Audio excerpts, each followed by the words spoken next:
Salut, c'est Priscilla, je suis enfin de retour. Alors, il faut vraiment que je t'explique pourquoi j'ai disparu. J'ai tourné mon dernier épisode de début décembre. J'ai tourné un autre épisode début janvier, juste avant d'envoyer le paquet de Noël à ma sœur. Et en fait, attends, pardon, je suis malade. Et en fait, mon téléphone m'a encore scindé le podcast en plusieurs vidéos en fait. Il faisait une heure, un peu plus d'une heure. Et il me l'a scindé en vidéo de 22-23 minutes à chaque fois. Sauf que tu l'as remarqué sur les derniers podcasts, à chaque fois que je fais un montage, je trouve pas le bon logiciel en ce moment, ça me saoule, j'ai pas envie de me prendre la tête. Les logiciels que j'utilise me compressent complètement la vidéo, donc me donnent une qualité de merde. Et ça me fait chier, voilà. Il met une plombe à faire le montage, il met une plombe à télécharger sur YouTube. Il y a une semaine de décalage entre le moment où je la tourne et le moment où je la poste. Ça me saoule. Donc j'ai décidé de partir sur un nouveau format. Pardon. Sur un nouveau format. On va partir sur des vidéos qui durent moins de 22 ou 23 minutes. Comme ça c'est réglé, ça ne me donne qu'une vidéo qui va en plus passer rapidement sur YouTube, que je vais envoyer directement avec mon téléphone, puisque en plus mon ordi a lâché, comme ça c'est réglé, c'est clair, c'est fait. Et forcément on se verra plus souvent. Je pense que entre une fois par semaine, une fois tous les 15 jours, voilà. Je pense que ça peut le faire. Forcément ça va être des podcasts beaucoup plus courts, donc avec beaucoup moins de choses et beaucoup moins de blabla, j'espère. Ça c'est pas gagné d'avance.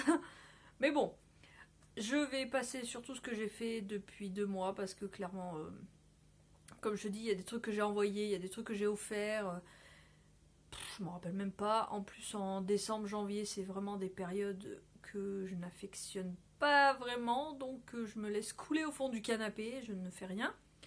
Mais là, aujourd'hui, je reviens vite fait, enfin vite fait, du coup 20 minutes, pour te présenter le dernier sorti de mes aiguilles, que j'ai fini hier midi et que j'offre cet après-midi, c'est le fameux troc avec Diabolote. Voilà, donc dont je te parle depuis au moins 3 mois. Si tu veux voir la partie de troc, enfin sa part de troc, elle l'a posté sur son dernier épisode. Quand j'ai vu qu'elle allait le poster, j'ai vite mis en pause et zappé pour garder la surprise. Je te montre ce que moi j'ai fait et la prochaine fois je te montrerai ce que j'ai reçu. Donc c'est le fameux Ranuncula pardon, de Mélina Ami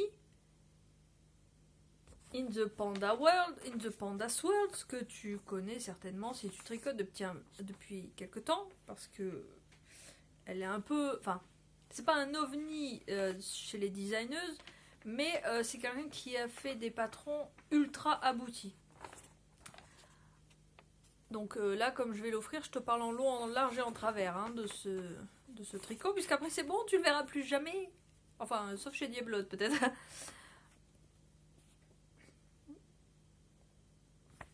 Donc je te disais, Mélina, elle fait vraiment des patrons ultra aboutis, c'est-à-dire que elle fait des tailles du 2XS au 6XL avec les tailles intermédiaires. Tiens, je te montre là. Merde. Pardon. Mais vraiment, le plus gros fort de ces patrons, c'est ce qu'elle nomme la gradation pandatesque, c'est-à-dire que tout est ajustable. C'est-à-dire que tu pars sur une taille, donc là pour Diabolote, je suis partie sur une taille S, parce qu'en fait tu ne prends pas la mesure poitrine, tu prends la mesure dos, qui est beaucoup plus cohérent, puisque ce n'est pas ton tour de poitrine qui va indiquer ton tour général. Clairement, si tu as des méga nichons comme ça, ça indique pas la taille de ton pull en fait. Ça va juste indiquer que là, il te faut de la matière, c'est tout. Donc tu pars de ta mensuration dos, et ça indique quelle taille tu fais et quels ajustements tu vas faire, puisqu'à ce moment-là, tu peux faire des ajustements poitrine, tu peux faire des ajustements hanches, tu peux faire des ajustements en manchure et bras. Donc, tu peux vraiment partir sur tout. Là, par exemple, pour Diabolote, qui je pense doit faire une taille 40 peut-être en magasin, je pense. Ouais, je pense. J'ai fait une taille S. Voilà. Tout simplement. Puisque pardon, en fonction de sa mesure dos et de sa mesure hanche, je n'avais juste à faire qu'un ajustement poitrine en fait. Ce qui fait que tu... Ah mais il y a une... C'est une coccinelle dans ma boule de lumière. C'est ça qui fait du bruit, c'est pas grave. Pardon. Plutôt que de faire justement une taille SM qui aurait convenu à sa poitrine, mais qui aurait fait des... comme ce... Voilà, tu vois, comme en couture, moi j'ai ce problème-là, qui va faire des épaules un peu tombantes, qui va être correct à la poitrine, mais du coup qui est un peu grand aux hanches ou quoi. Tu pars sur une vraie mesure et tu fais un vrai ajustement en fonction de ton bonnet, tout simplement. Et non pas l'inverse. Parce que c'est plus difficile de mesurer que tout ton patron aille en fonction de ta poitrine. Il va falloir que tu rattrapes les épaules, que tu fasses... Bref. Et vraiment, les ajustements, c'est... Enfin, ça fait un petit moment qu'elle fait ça, Mélina. C'est le premier patron que je travaille d'elle avec cet ajustement, puisque le dernier que j'ai fait date un peu et puis était avec l'ancienne gradation. Et sur le coup, je me suis dit, attends, j'ai un patron qui fait 5 pages, j'ai un guide d'ajustement qui est encore plus gros, ça va être compliqué. Je me suis dit, il va falloir que je réfléchisse, que je me mette des post-it. Tu blagues, Mélina, elle fait ça super bien, c'est-à-dire qu'au milieu de ton patron, à un moment donné, pardon, tu viens de monter là, puis à un moment, à un rang, elle te dit, fais gaffe, si tu veux faire un ajustement en poitrine, c'est maintenant. Et comme il est sur 2 rangs, en fait, après, fais attention, là, tu as le 2e rang de ton ajustement poitrine, ce qui fait qu'en fait, tu suis vraiment au pas à pas ta feuille, tu prends, t'as pas besoin d'avoir le guide à côté. Le guide, il va te servir au moment de l'ajustement, enfin avant en fait de tricoter, quand tu vas commencer à concevoir à choisir ta taille en fait et à savoir où tu vas. Mais vraiment, nickel. Je me suis vraiment sentie pris par la main de A à Z, sans que ce soit hyper lourd, parce que des fois il y a des patrons qui en font peut-être un peu trop et c'est un peu indigeste comme patron. Là, vraiment, finalement, ça se fait bien. Alors, pour revenir au modèle réel, le patron a de la dentelle. Pardon, hein, vraiment, je suis désolée. Le patron a de la dentelle. La dentelle est proposée en diagramme ou à l'écrit. C'est vraiment un choix aussi de proposer les deux présentations de dentelle, puisqu'on n'a pas du tout le même type de tricot en fonction des personnes. Moi, je ne tricote que au diagramme parce que je viens du crochet. J'ai appris le crochet avant, qui est très souvent schématisé au diagramme. Je sais qu'il y en a certaines qui préfèrent l'écrit, et je pense d'ailleurs que c'est le cas de Diabolote qui a dû faire mon châle en troc à l'écrit, je pense.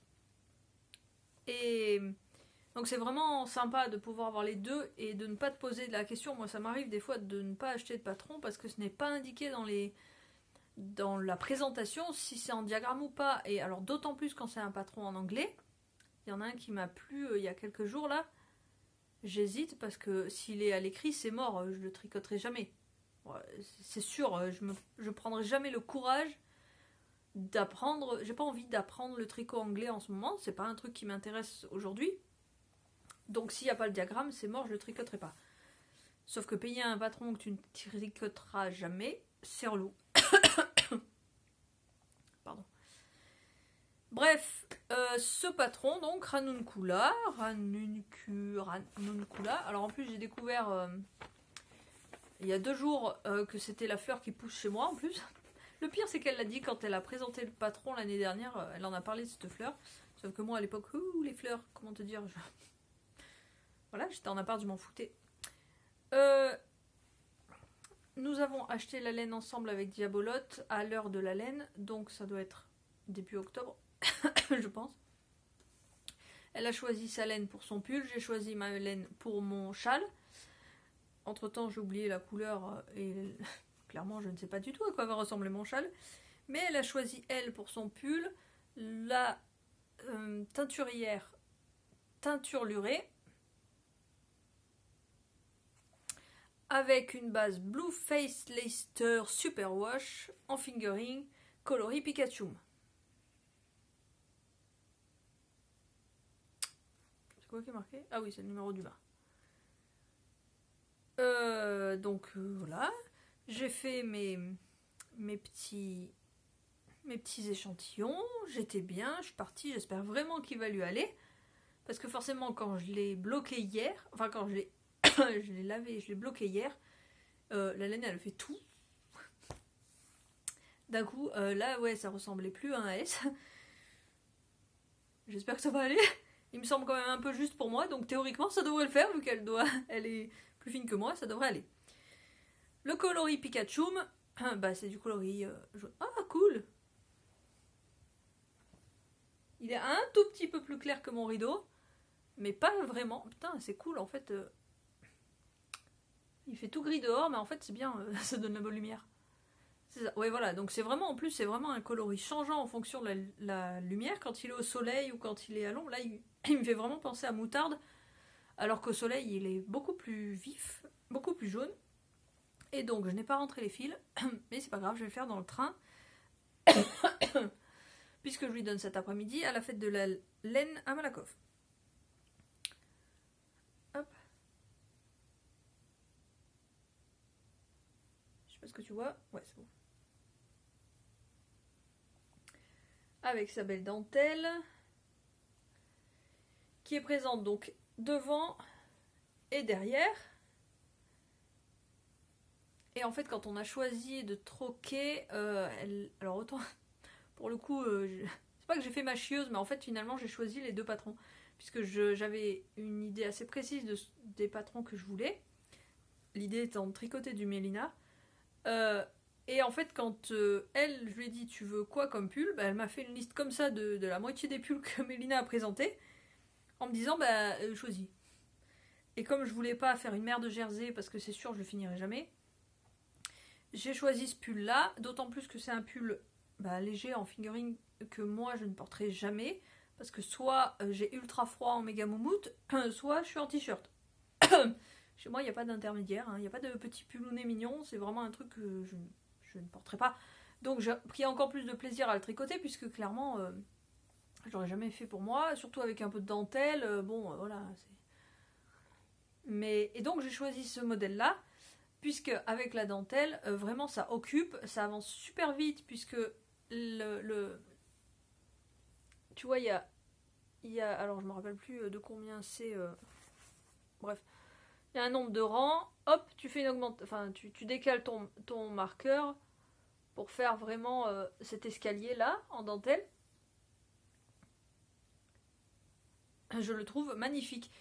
La dentelle est légèrement décalée par rapport à l'emmanchure, ce qui fait que je pense qu'à porter, il est plus. D'ailleurs, ça doit se voir. Non, ça se voit pas beaucoup sur ces photos à elle, donc on verra bien si. On verra bien, mais le fait qu'il soit légèrement décalé, je me dis que ça c'est mieux que quand c'est sur le côté, ça tourne. Enfin, c'est vraiment sur le côté. Là, du coup, elle est plutôt devant. Et voilà. Alors mon seul problème, tu vois, il y a aussi ça se voit bien après le blocage. Il y a des augmentations, il y a des diminutions, augmentations pour marquer la taille. Pareil sur les manches, c'est pas une manche droite, c'est une manche à diminution, une manche ajustée. Le seul problème, et j'espère qu'on verra à l'essayage cet après-midi, c'est que j'ai l'impression que mon col ne se tient pas. Il bave un peu, il a tendance à rebiquer à l'arrière, tu vois. J'espère vraiment que poser sur elle, ça le fasse et ça soit joli. Comme ça, j'espère. Sinon, il faut que je rattrape le col. Donc soit elle me rend le troc et je repars avec le pull pour refaire le col, soit elle a le courage de le faire. Voilà, mais en tout cas, ce pull, vraiment, si tu ne connais pas Mélina, va voir ses patrons. Si tu connais et que t'as peur, n'hésite pas une seconde. Vraiment, n'hésite pas une seconde. En plus, pour bien connaître cette femme, puisque c'est une amie à moi, elle a un suivi clientèle, disons, vraiment très opérationnel. Même si t'attends pas à ce qu'elle réponde en pleine nuit ou le week-end, il y a un moment où il faut pas déconner. Mais clairement, t'as un mail de contact en bas des patrons. Ouais, c'est ça, une adresse support. Elle te répondra toujours. Si t'as une moindre hésitation, t'hésites entre une taille ou quoi que ce soit, t'as un problème de lecture sur son patron, elle répondra. Donc, vraiment, si tu trouves un de ces patrons sympas, n'hésite pas une seconde. Surtout les derniers, justement, avec la gradation pandatesque. C'est super bien fait. Enfin, la nana, elle est partie tellement loin qu'elle a réussi à caser une gradation pandatesque sur un bonnet cet hiver, carrément, pour les touffeuses, quoi. Donc, vraiment, les yeux fermés sur Mélina. Bah, finalement, ça fait 10 minutes que je cause sur ce patron, donc bah, sur un podcast de 20 minutes, ça va vite. Il me reste 5 minutes, je vais te présenter un petit truc que j'ai gardé de côté au cas où, justement, que je vais aussi offrir à une autre copine que peut-être tu connais sur Instagram, qui s'appelle Atelier Pure Laine, qui est une bergère qui vend sa laine de ses moutons, voilà, qui est juste à côté de chez moi, et qui est une amie qui, quand elle a fait des travaux chez elle, elle m'a filé plein de trucs la dernière fois, elle m'a filé des meubles, elle m'a filé plein de choses, j'ai encore des choses à récupérer chez elle, d'ailleurs. Et j'ai voulu marquer le coup un peu, essayer de faire plaisir, et je suis donc tombée sur ce petit patron trop choupinou, que peut-être tu connais, qui est le patron Rosie de Rose et Balles de Laine. J'ai failli oublier. Alors il faut encore que je lui brode le nez, mais comme en fait elle a des moutons, alors attends, c'est quoi la race, Hampshire ou un truc comme ça, c'est des moutons à la tête noire, donc je pense que pour la symbolique je vais lui garder son petit nez noir, parce que là il est juste, j'ai juste surfilé pour marquer l'emplacement. Parce que je trouve ça rigolo, ils ont vraiment le museau noir, ils sont vraiment magnifiques ces moutons. Et donc c'était un patron, c'est la première fois que je travaillais, c'est de la feutrine. Et en fait tu fais les coutures, tu ne fais pas les coutures à la machine, tu fais les coutures à l'extérieur, à la main. Franchement ça se fait très bien, sur le coup, il n'y a qu'un souci, enfin un souci, il n'y a qu'un reproche que je peux faire au patron, c'est qu'en fait elle ne t'explique pas comment faire ce point de couverture, ce qu'ils appellent. Et donc j'ai été obligée d'aller googliser pour voir ce que c'était. C'est juste un point de feston, je crois que ça s'appelle également. Donc c'est assez basique. Il faut que je lui fasse sa petite robe parce que le patron est vraiment très très choupi. Il va voir vraiment... je crois qu'elle vend son patron sur Etsy. Enfin, je crois. Elle vend son patron sur Etsy. Je ne sais pas si elle a une autre boutique. Et en fait, c'est une petite brebis qui a sa petite robe, son petit gilet tricoté, son petit fichu, voilà, c'est vraiment très mignon. Je pense que j'ai mal placé les oreilles, je les trouve un peu loin, et en même temps je viens de me dire qu'avec un petit fichu, du coup, ça donnerait les oreilles. Il faut que je le finisse, je pense lui offrir dans la semaine, je la vois mardi, donc on verra. Putain, ça perce, je m'étonne. C'est vraiment vraiment trop mignon. C'est super rapide, même si j'ai mis une plombe, hein, parce que ça pour le coup j'ai pris mon temps tranquillement. Elle s'assoit, hop, c'est de la feutrine, hein, donc après t'en fais ce que tu veux. C'est vraiment très très mignon. J'ai adoré travailler la feutrine, je pense que je vais regarder. Alors d'autres patrons d'elle, elle a une ânesse, elle a aussi un couple comme ça de brebis, mais en plus, enfin mouton, du coup brebis mouton, je sais plus, en plus petit. Mais j'ai bien envie de découvrir d'autres patrons en feutre, tout simplement, en laine feutrée. Donc si tu as des créatrices qui gèrent un peu, mets-les-moi en commentaire, ça m'intéresse. Parce que c'est super facile, ça s'emmène partout, ça se travaille bien, t'as pas besoin de réfléchir 115 ans, voilà, t'as pas besoin de machine. Et ça donne de suite super bien. Donc voilà, la petite pépette à finir et à offrir également rapidement.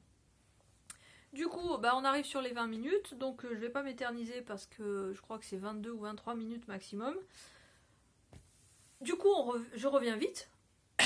je pense courant de semaine. On est quoi là? On est samedi 15. Je pense quoi, avant la fin de la semaine, j'en retournerai un pour te présenter donc ce... Attends, faut que j'enlève la touffette là. Hop. Pour te présenter ce Robocop là. Cette tunique que tu ne vois absolument pas tellement je n'ai pas de lumière. Qui est la tunique Aya de l'usine à bulles que j'ai fait dernièrement, que j'ai beaucoup porté. En plus, je viens de finir ce matin même un legging assorti pour me la péter à la fête de la laine. Et donc je t'en parlerai, je pense, aussi un peu en détail courant de semaine. Et puis voilà. Dis-moi si le format te convient, si tu préfères comme ça un peu court, et si tu préfères que je détaille chaque truc, parce que du coup, bah, plus je détaille et moins je t'en montre. Mais je t'en montrerai plus souvent. Bref, de toute façon, je pense qu'on va tenter ce format-là quelques temps, voir un petit peu si ça convient. 21 minutes, je te laisse, je te fais des bisous et puis on se retrouve très vite la semaine prochaine. Au revoir!